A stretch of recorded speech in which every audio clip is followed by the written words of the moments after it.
Hi guys, it's me. This video is probably going to be short. I mean, it better be short. Because I'm like really drained from a bunch of things, but I still felt like talking a little bit. I recently saw the movie Wish Dragon and I thought it was really good. But I'm not really going to talk about the movie itself. Like, this isn't going to be a review or like a story theme discussion like I usually like to do. But I'm actually going to talk about the design of the dragon in this movie and why I love it. I feel like people will probably have different opinions on the design. Like, I can see why some people would think it's generic, but I love it. And I think the reason why I love it is, I don't know, it just is fascinating to me. So I'm going to explain.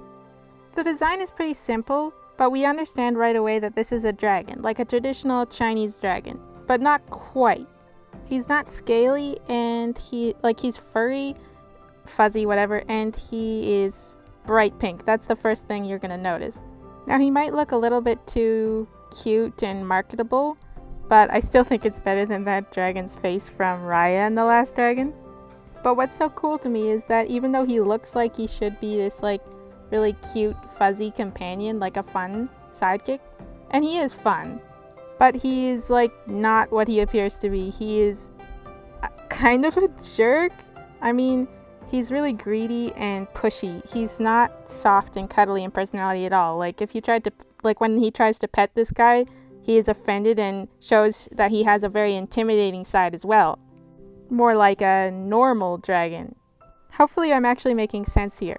What I'm trying to say is that even though he looks cute and cuddly and fun, I appreciate that his personality contrasts that sharply. But he doesn't stay that way, at least not exactly. He gets so much character development, and basically this movie is his redemption story. As he becomes more caring of others and his view of the world becomes less cynical, he becomes less chatty, less sarcastic, and more thoughtful, quiet, and downright gentle. Like, just look at this frame. Isn't it beautiful? Isn't it soft? I also just love that he glows. Like, I don't know, maybe I'm just a sucker for glowing characters. But it's almost as if his personality starts to match his design more by the end of the film. He goes from this to this. And honestly, it's beautiful to watch. Now, I'm not trying to put this character into a box or something. Like, I'm not saying this character is the design, like that's who the character is. I'm not trying to say that. Like, the character is still snarky, and he's not a pushover by any means, but he's a lot more mature. And I think what I'm trying to say overall is that this character's design feels really versatile. Overall, it's just really effective, and I can tell they put a lot of work into it. Like, the concept art for this movie, but particularly for this character, is amazing. There's like a lot of it. You should totally look it up if you're interested in that kind of thing. So yeah, huge props to everyone who worked on this movie and this character. But what do you guys think of this design? Or rather, what do you think of character designs in general? What appeals to you? What do you think makes a design stand out? When I appreciate something, like when something is beautiful to me, I just want to talk about it and point it out, like share it with people.